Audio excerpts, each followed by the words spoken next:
Ассалаумағалейкум қазақ елі. Бүгін 22 қазан 2025 жыл Түркістан облысының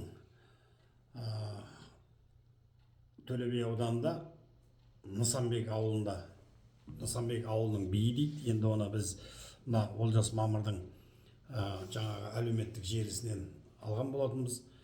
Бұл жерде бүгінгі күні сол ауылдың тұрғындары да хабарласып жатыр.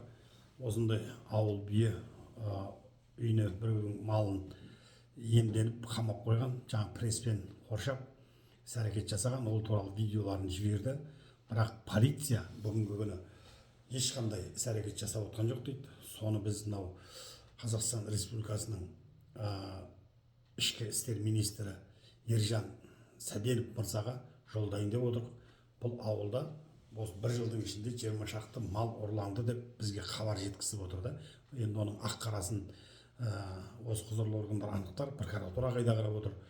Енді бұл жерде қарап тұрсақ, бүгін мал ұрлығының өзін президенттің өзі ауыл шаруашылығын дамытамыз деп үлкен бақылауына өкіметтің өзі қадағалап отырса, мынау Төле би ауданының начальник полициясы Ғалымжанбет мынау ордабасында істеген, осы жерде УУП-тың бастығы болған бұл жігіттің іс-әрекетінің сұйық екенін мен байқайтынмын өзімше де. Бірақ мына іс-әрекеттерді көріп қарным ашып отыр. Бұндай адамдар қанша жерде начальник полиция болады, или қанша мекемені басқарса да, оны Түркістан облысының департаментінде қадағалайтын басшысының түрі қандай екенін өздеріңіз де білетін шығарсыздар. Бізде мына халық енді полиция, прокуратура қарамағаннан кейін біздің қоғамдық ұйымға шағымданып, осыны министрлікке, бас прокуратураға, өкіметке, президент аппаратына жеткізсеңіздер екен, ауылда бағып отқан малдарымыз жоғалады.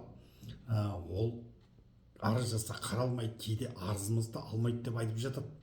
Енді оны құзырлы органдар қарар, бұның ісін қозғап, бізге кері жауап берулеріңізді сұраймыз. Өйткені мына видео дәлелдемелерді қоса ұсынамыз сіздерге. Түркістан ағалық болашақ қоғамдық ұйым жетекшісі Ерғожанұлы Әлғожа. О заманда бұл заман Төле би ауданының Нысанбек ауылының биі өзінің көршісін мал ұрлаған. Енді өзі әкімдіктегілерде халық тонап атса, билер мал тонауға көшкен ба, немене біле? Жалпы айтқан кезде бір қызығы, бұл ауылда мал тұрақты түрде жоғалған екен. Енді ол көршісін малын ұрлаған, көршісі арыз түсірмеген. Неліктен десеңіздер, ол көршісі де алдын ұрлығы бойынша түскен екен. Бүйтіп қарап тұрсаң, жазамайды ғой бір-біріне. Енді бұл ақпаратты ауылдың тұрғындары маған жіберіп отыр. Құзырлы орган Төле би аудандық полициясы назарға алып, екі азаматты да тергеуге алсаңыздар. Мал ұрлығы тоқталсын, ауылда қарапайым халықты ойлайық. Олала Ильяс, сенің малың қалайдан тығылып тұрғанын қарасай, преспен қоршап, престің ішіне қамап тастаған.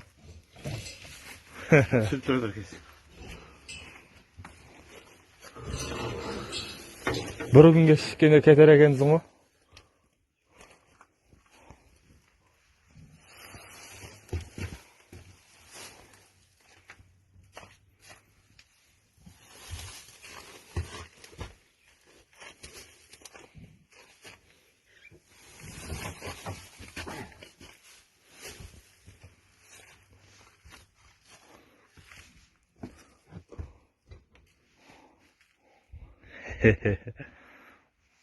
Байлатсақ тұр, мен бос жүрмін өзім. Ассалаумағалейкум бауырлар, қалай денсаулықтарың? Менің Әбілхан ғой. Өздерің арада видиктен көріп жатқан шығарсыңдар. Мен малымды қамап қойғанын, мен алып шығарып жатқанымды сіздерге жіберген еді қой ауылдан. Міне бір апта өтті. Оны кейін әлде ешқандай өзгеріс жоқ. Мынау мені де ұры деп тұтып қосып жатыр екен жұрттың бәрі. Мен соны не істеймін, сіздерге бір қолғабыс жасайын деп, сұраныс жасайын деп жатырмын сіздерге. Не істеу керек бұған? Ауыл жиырып сөйлесеміз ба? Ортаға саламыз ба? Жоқ айтпесем арыз жазамыз ба? Мен әлде жазған жоқпын, рас болған. Ағайыным, өздерің білесіңдер. Үлкен арада өзінің тойы болды, нүкенің бауырымыз қайтыс болды, сонекен бір апта өтіп кетті міне. Енді жым-жырт жатырмыз әлде. Ал жұрттар мені қосып жүр екен, ұры деп. Не істейтінімді соны сіздерден сауал сұрап не қылып жатырмын, ортаға салып.